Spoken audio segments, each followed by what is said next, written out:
Pucheu. Ella es licenciada en Nutrición y Ciencias de los Alimentos por la Universidad Iberoamericana y a lo largo de los años se ha especializado en la promoción de la salud comunitaria, desarrollándose como coordinadora en equipos de programa Su Corazón, Su Vida de la UIA y de la Center Disease Control and Prevention en Estados Unidos y en la Universidad de Texas. Se ha desarrollado como docente en diplomados para el Tecnológico de Monterrey y para la Universidad Iberoamericana. Participa de manera activa en el Seminario Permanente de Pueblos Originarios y el Seminario de Antropología Alimentaria, ambos de la UNAM. Cuenta con experiencia en elaboración de documentales y la difusión radiofónica. Ha desarrollado productos alimenticios para diferentes compañías nacionales y ha participado en la elaboración de normas federales. Actualmente lleva a cabo la recuperación de la gastronomía de los pueblos chinamperos de San Juan Nextipac y la Magdalena Atlazolpa, ambos en Iztapalapa.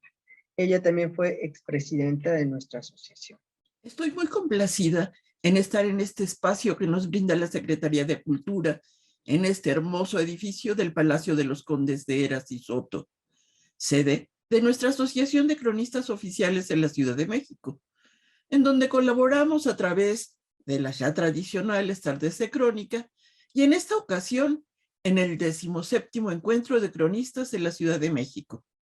Yo soy Adriana Peirón y al recopilar información sobre el origen y los cambios en nombre, casi al final encontré un documento que me pareció muy especial.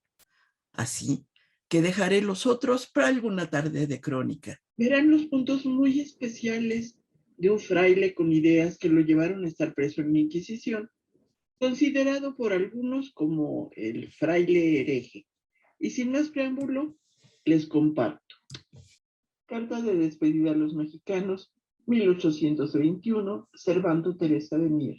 Al volver del otro mundo, que casi tanto vale salir de los calabozos de la Inquisición, donde por así conviene, me tuvo archivado 3 años el gobierno, me hallé con una gran variación en la ortografía y excluida la X del número de las letras fuertes, por más que la reclamase el origen de las palabras. Como la Academia Española había encargado que no se desatendiese enteramente, aunque se procurase conformar la ortografía a la pronunciación, y por otra parte, no solo veía incompleto el sistema de reforma, sino que en unos impresos la J era ya la única letra gutural, en otros alternaba la G con las vocales E y I. Creí que toda esta novedad vendría de los impresores. Hallándose cargados de obra con la libertad de la imprenta, y no sabiendo distinguir el origen de las palabras para distribuir las 3 letras guturales, habrían echado por el atajo. Pero unos me han dicho que esto provenía de la misma Academia Española en su última ortografía, otros que no tal, sino que proviene de los editores del diccionario de la Academia, que han adoptado el sistema promovido de algunos gramáticos modernos para no atender sino a la pronunciación. Encerrado en este castillo, no he podido apurar la verdad. Preguntando en fines del siglo pasado a un grande literato español por qué no se sujetaba a las reglas de la gramática y ortografía de la Academia, me respondió que cuando salieron a luz estas obras, ya habían muerto todos los hombres grandes que había en ella. Yo no quiero decir que ahora tampoco los haya, sino que en el país de las letras no estamos obligados a besar otro cetro que el de la razón, y espero a ver que las que los novadores hayan tenido en el asunto. Profesé la lengua española en París y Lisboa. He meditado mucho sobre ella. He llegado a fijar su prosodia. Y tengo muchas razones que oponer contra esas novedades inútiles y especialmente contra la extensión que quiere darse a la J, tan fea en su pronunciación como en su figura, tan desconocida de los latinos como de los antiguos españoles, que nos dificultará el aprendizaje del latín y de sus dialectos europeos. En cuanto tenga lugar, expondré mis razones. Como quiera que sea, esta carta se reduce a suplicar por despedida a mis paisanos anacahuenses recusa la supresión de la X en los nombres mexicanos o aztecas que nos quedan de los lugares, y especialmente de México, porque sería acabar de estropearlos. Y es grande lástima, porque todos son significativos, y en sus significados topográficos, estadísticos o históricos. Los primeros misioneros para escribir la lengua náhuatl o sonora que llamamos mexicana se acordaron, según Torquemada, con los indios más sabios creados en el Colegio de Santiago Tlatelolco. Su pronunciación tiene dos letras hebreas, Sade y Sin. Sustituyeron en su escritura por aproximación a la primera Tz y a la segunda X suave. Pero como para suavizar esta aún no se estaba adoptado el acento circunflejo sobre la vocal siguiente, y los conquistadores eran mayoría de extremeños y andaluces o árabes en su pronunciación, pronunciaron fuerte todas las X escritas por los misioneros y llenaron de letras guturales los términos que adoptaron de la lengua mexicana, la cual no admite alguno. Por eso pronunciaron los españoles México, aunque los indios no pronuncian sino México, con la letra hebrea Shin. Y es un dolor mexicanos que italianos, franceses, ingleses y alemanes pronuncien mejor que nosotros el nombre de nuestra patria, pues nadie fuera de nosotros pronuncia México con letra gutural. En todo caso, paisanos míos, sigamos a escribirlo con X, o para llegar con el tiempo, si la nueva ortografía predomina, a pronunciar como se debe este y los demás términos mexicanos, o para no echar en el olvido enteramente una de nuestras mayores glorias. Si México, con X suave como lo pronuncian los indios, significa ¿dónde está o es adorado Cristo? Y mexicanos es lo mismo que cristianos. Desde luego, se encuentra la palabra entera México, como la pronuncian los indios, en el verso 2 del Salmo 2 hebreo, donde la Vulgata tradujo Christum eius su Cristo. Clavijero, con todo, cree que la partícula co de México es la mexicana que significa dónde, y haciéndose cargo de las diferentes interpretaciones que se han dado al nombre de México por las palabras metl, maguey, o metzi, luna o mes, de que puede estar compuesto, resuelve que el verdadero significado se ha de colegir por la historia mexicana, y según ella, lo que debe significar es ¿dónde está o es adorado Meshi o Mexicl? Meshi, pregunto yo, ¿qué significa? Pronunciado como lo pronuncian los indios, es una palabra hebrea, que significa lo que tomándolo del latín, unctus, llamamos ungido. Tomándolo del griego, Christos, llamamos Cristo, y tomándolo del hebreo, Meshi, llamamos Mesías. Inteligencia de los mexicanos, ¿qué significaba Mexi? La historia también es quien nos lo ha de decir con certeza. Meshi era un hombre dios, llamado por otros nombres el señor de la corona de espinas, Teotihuac, el señor del paraíso Teotlaloc y otros, al cual concibió por obra del cielo una virgen llamada Santa María Malitzin, y lo parió sin lesión de su virginidad, hecho ya varón perfecto.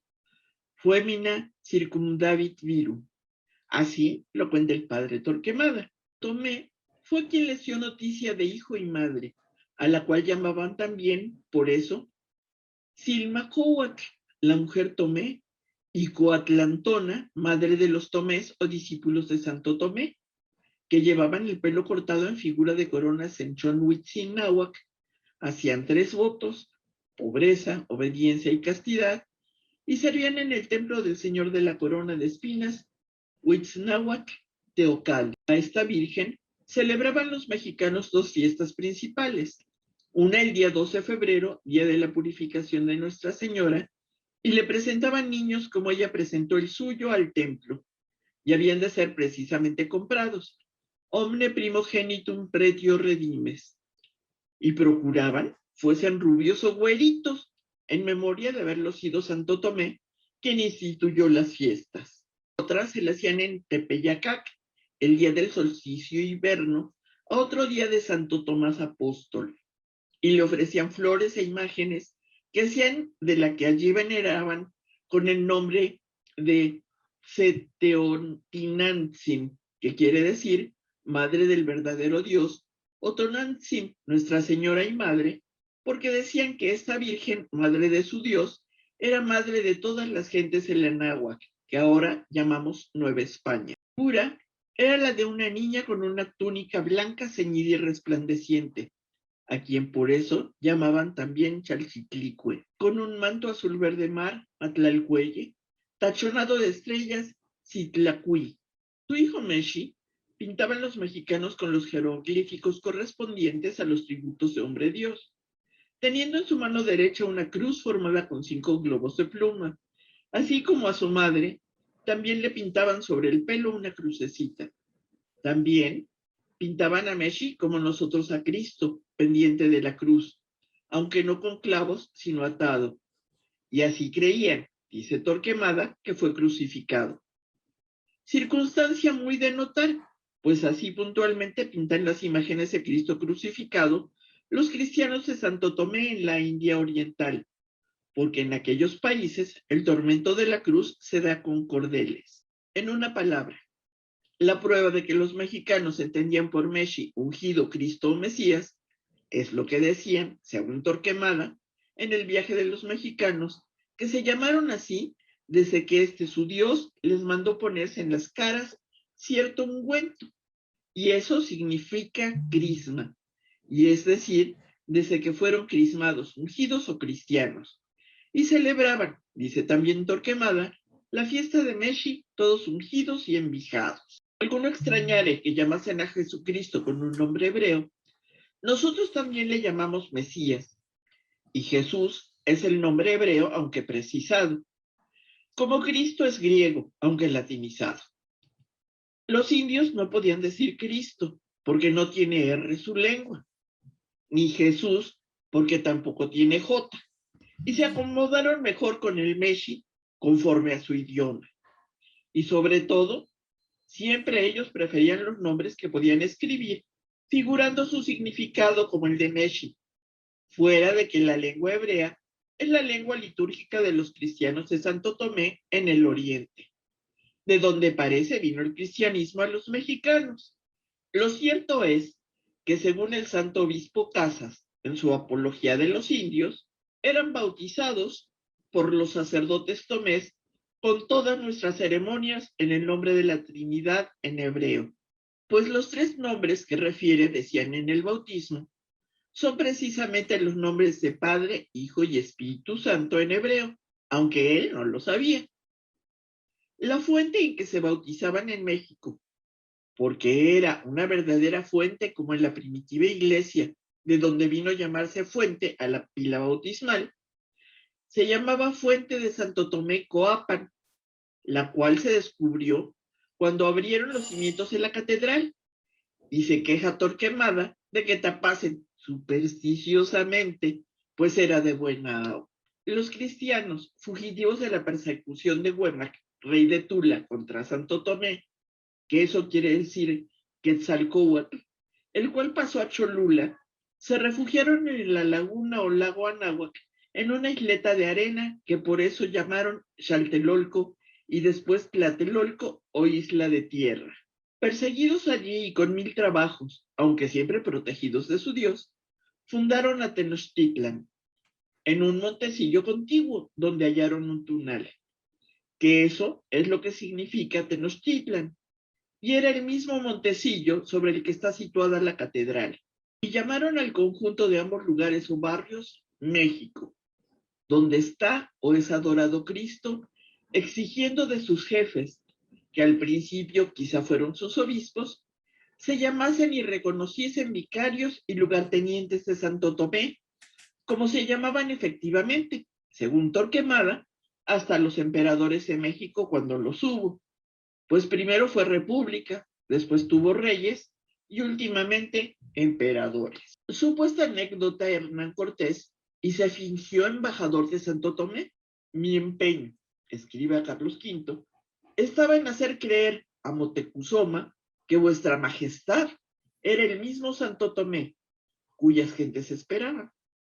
Si en eso no traéis algún engaño, le dijo Moctezuma, y es cierto que ese gran señor que os envía es nuestro señor Santo Tomé, Toteotl Quetzalcóatl, este imperio es suyo y yo haré cuanto mande. Cuanto a la religión que me habéis propuesto, veo que es la misma que nos enseñó y estamos de acuerdo. Nosotros con el transcurso del tiempo la habremos olvidado o trastornado. Tú que vienes ahora de su corte, la tendrás más presente. No tienes más que ir diciendo lo que debemos tener y creer, y nosotros lo iremos practicando. Por lo cual, dice Acosta, que a no haber tenido otro objeto que la religión, se habría establecido sin una gota de sangre. Predicación y profecías de Santo Tomé sobre la venida de gentes de su misma religión y de hacia el oriente que dominarían el país por algún tiempo, son la verdadera clave de la conquista en ambas Américas. Yo la he estudiado bien, y mientras no se asiente esta base, no se escribirán sino absurdos y tonterías. El Templo Mayor de México, o Teocalli, palabra enteramente griega y con la misma significación, se edificó, dice Torquemada, en el barrio del Señor de la Corona de Espinas, sobre el sepulcro de San Bartolomé, mártir en Tula, discípulo de Santo Tomé, que estuvo muy venerado, dicen Acosta y Torquemada, hasta la conquista. Entonces el famoso Copil, pues quiere decir hijo de Tomé, y eso significa en hebreo Bartomé, cuya cabeza, mandada a cortar por Huémac, fue echada en la laguna, en el sitio que desde entonces se llamó Copilco, donde está Copil o Bartomé. En la fábrica y servicio del templo, quisieron remedar los mexicanos el templo de Salomón. De ahí vino la famosa columna del de México, que dominaba las 7 ciudades del lago, o laguna, como mal dicen. Así era la columna del templo de Salomón, que según el libro segundo del Paralipomenón, tenía de altura 130 codos, sobresaliendo 40 de la techumbre. Cuando dicen que en la dedicación del Templo de México se sacrificaron 22,000 víctimas humanas, esa equivocación con los 22,000 bueyes que inmoló Salomón, según la escritura, en la dedicación del Templo de Jerusalén.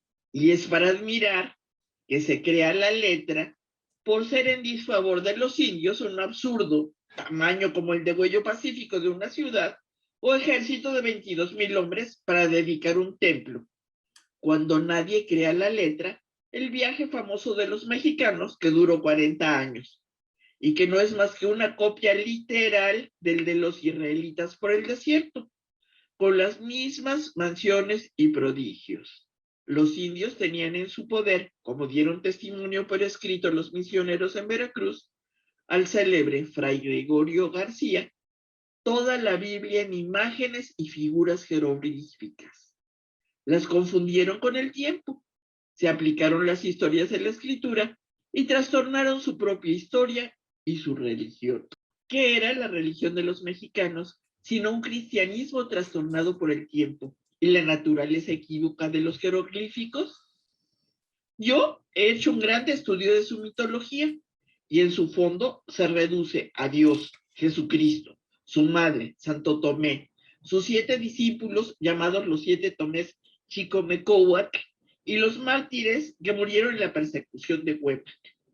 Los españoles, porque no la conocían en otra lengua y liturgia y se habían introducido abusos enormes, destruían la misma religión que profesaban y reponían las mismas imágenes que quemaban porque estaban bajo diferentes símbolos. ¡Qué inmensidad de cosas tengo sobre esto que decir! Estos eran los errores, blasfemias, impiedades que el caballo Bruno dijo en el edicto ruidoso del señor Haro, haber hallado en mi sermón de Guadalupe. No me admiro, porque los necios blasfeman todo lo que ignoran. Pero no los creyó tales la Real Academia de la Historia en el detenido examen que de orden del Consejo de Indias hizo de mi sermón. Y lejos de condenarlo, pidió que en el edicto del arzobispo, indigno de un prelado, fuese recogido como un libelo inflamatorio y fanático. Me ratifico en todo lo dicho. Actualmente estaba escribiendo sobre eso cuando salí de la Inquisición. y bastante había ya impreso de ello en una disertacioncilla al fin del segundo tomo de la historia de la Revolución de Nueva España, que di a la luz en Londres en 2 tomos en cuarto. Por si mis perseguidores dieren fin a mi vida en las prisiones, o así como no dejan correr porque les amargan las verdades, la dicha historia de la Revolución sepultar en todo lo que escribí en la Inquisición sobre estas antiguallas gloriosísimas de nuestra patria, pondré aquí 2 noticias curiosas, para que tales investigaciones sirvan de guía a otros anticuarios. En las memorias, en un tomo folio, publicadas por el Instituto Nacional de Francia, hallarán una sobre la existencia de una isla desconocida entre nuestra América y la China, cuyo autor no recuerdo. Yo traía sobre esto apuntes que con otros muchos documentos y mis obras mismas trabajadas eché en el río de Soto la Marina. No fuese que Arredondo tomase de ellas pretexto para satisfacer su deseo de despacharme de este mundo. Pero ciertamente el autor de la memoria citada había estudiado en Pekín mismo la geografía en los libros y mapas de los chinos, y en ellos vio como en los siglos primeros del cristianismo tenían comercio con ambas Américas.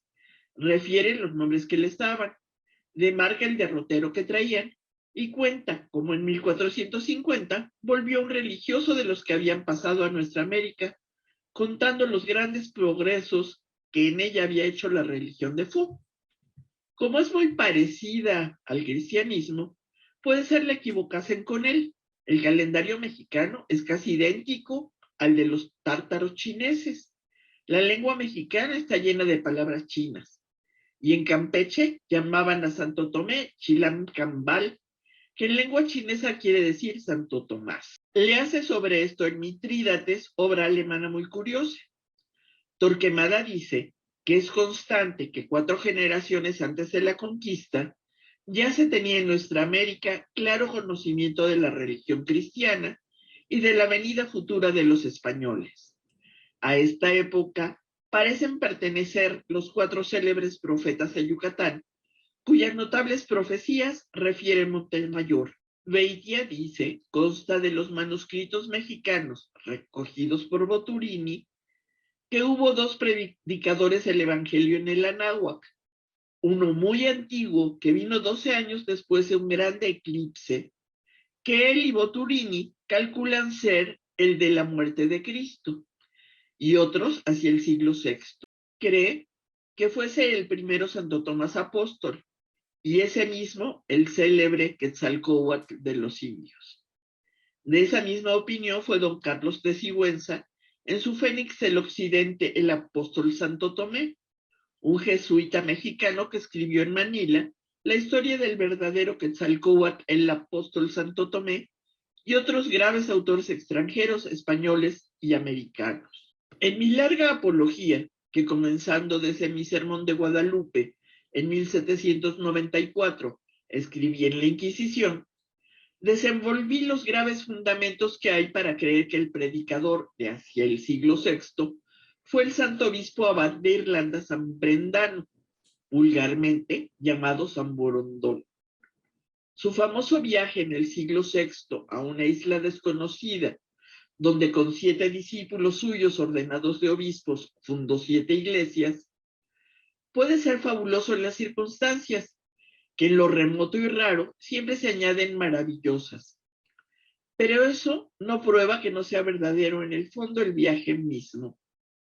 Realmente en el siglo VI pone Torquemada el desembarco de Quetzalcóatl en Pánuco con 7 discípulos venerados después en México como santos y cree que fueron todos irlandeses, porque eran rubios, blancos, ojos azules y las caras rayadas de azul, como en aquellos siglos las tenían los irlandeses.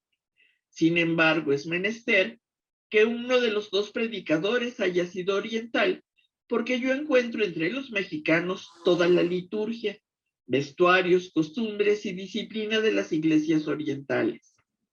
Mucho escribí sobre esto en la Inquisición, y aún mucho más me queda por decir. Supone que los enemigos de las glorias de nuestra patria han de llamar todo esto fábulas, delirios y hasta blasfemias e impiedades. Y si me cogieran a mano, ayudados de la cauda de aduladores, ex omni gentes populo, recomenzaría la persecución que por eso mismo me suscitó el arzobispo Haro desde el año de 1794. Pero sepan mis paisanos que le puse pleito ante el Consejo de Indias, que se lo gané, que se le mandó reprender, multar, recoger su edicto, restituirme a la patria con todo honor a expensas del erario, reinstalarme en todos mis honores y bienes e indemnizarme a costa de mis perseguidores de todos mis perjuicios y padecimientos. Ya contaré todo esto por extenso en mi manifiesto apologético que estoy concluyendo para la prensa. Mis paisanos, dejen de ladrar e instrúyanse. El Fénix de Occidente de Sigüenza se perdió, pero la historia del verdadero Quetzalcóatl que cité existe en México. Veo por las gacetas que se están imprimiendo las antigüedades de Beitia.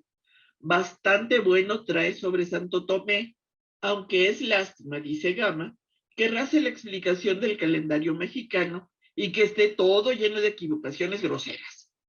Gama, según carta suya que vi en Roma, se había aplicado a escribir la historia antigua mexicana, y este caballero reunía al juicio y la crítica todos los conocimientos necesarios para una obra completa. En fin, lean a Fray Gregorio García, Predicación del Evangelio en el Nuevo Mundo, viviendo los apóstoles, impreso en Baeza, y a Fray Antonio Calancha, Crónica de San Agustín del Perú, que ocupa todo el libro segundo en probar la predicación de Santo Tomás en América. Allí verán citados otros muchos autores.